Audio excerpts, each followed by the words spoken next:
বিএনপির ঊর্ধ্বতন কর্মকর্তা, অ্যাডিশনাল কমিশনার, তারপরে জয়েন্ট কমিশনার, ডিসিপি এবং ওসি 50টা থানার তাদের সবার সাথে কথা বলেছি, তাদের সমস্যাদি শুনেছি এবং আমাদের যে ইনস্ট্রাকশন, সরকারের যে ইনস্ট্রাকশন সেগুলো আমরা জানিয়েছি। আমাদের মূল উদ্দেশ্য হচ্ছে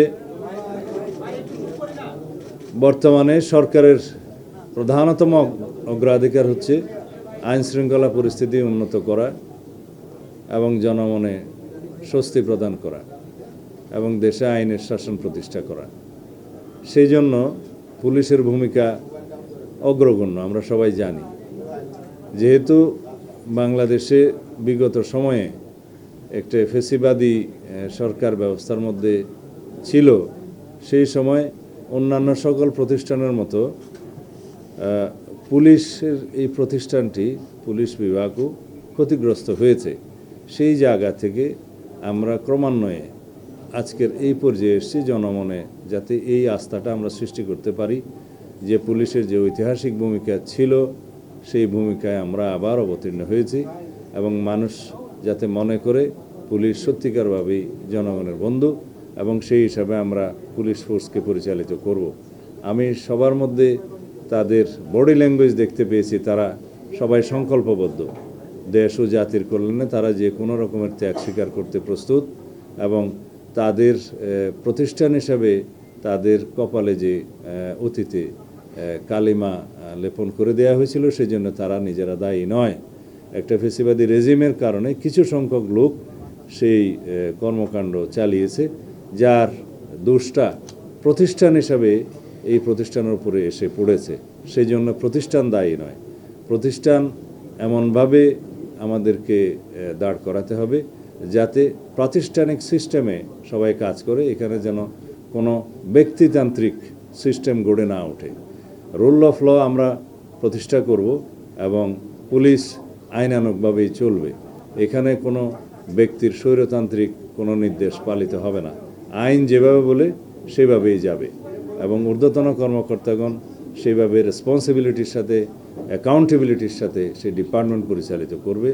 তারা সেই সংকল্প আজকে প্রকাশ করেছে। আমি তাদেরকে জনগণের পক্ষে বর্তমান সরকারের যে আইনের শাসন প্রতিষ্ঠার বিভিন্ন প্রতিশ্রুতি সেগুলো স্মরণ করে দিয়েছি এবং তাদের কাছে আমি আশা করি তারা জনগণের পক্ষে, দেশের পক্ষে সর্বোচ্চ ত্যাগ স্বীকার করে তাদের কাজ চালিয়ে যাবে। তো এইটা আজকের প্রধানতম আমাদের বক্তব্য ছিল। আমি তাদের বিভিন্ন সমস্যা, ডিপার্টমেন্টাল সমস্যা কী আছে, আমরা কি করতে পারি, কোথায় জনবলের সমস্যা আছে, ইকুইপমেন্টসের সমস্যা আছে ইত্যাদি জানতে চেয়েছি। তবে দুইটা বিষয়ে আমি অনুশাসন দিয়েছি যে আমরা খুব শিগগির দেশব্যাপী, বিশেষ করে ঢাকা থেকে আমরা শুরু করব। আমরা চাঁদাবাজদের তালিকা প্রস্তুত করে সেই হিসাবে তাদেরকে আইনে আওতায় নিয়ে আসার ব্যবস্থা করব খুব শিগগির। 2, যারা অস্ত্রধারী, সন্ত্রাসী, দাগী আসামি, যারা সমাজে বিশৃঙ্খলা সৃষ্টি করছে তাদের একটি তালিকা প্রণয়ন করা হচ্ছে। সেটা নির্মোহভাবে তালিকা প্রণয়ন করা হচ্ছে এবং আনবায়াস তালিকা প্রণয়ন করা হচ্ছে। সেটা আমরা স্ক্রুটিনি করে তাদেরকে আইনের আওতায় নিয়ে আসার ব্যবস্থা করব খুব শিগগির।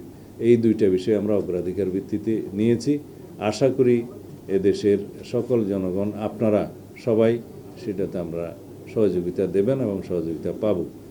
আমরা সেই দিকেই যাচ্ছি।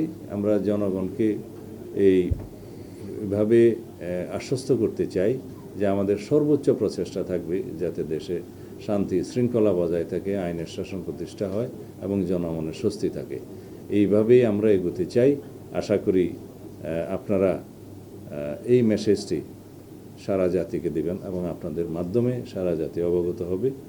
আশা করি আমরা যাতে খুব শিগগিরই আমাদের কর্মকাণ্ড পরিচালনা করতে পারি যেভাবে আমরা পরিকল্পনা করছি এবং আমরা যাতে সফল হতে পারি সেজন্য সবাই সহযোগিতা করবেন। ধন্যবাদ।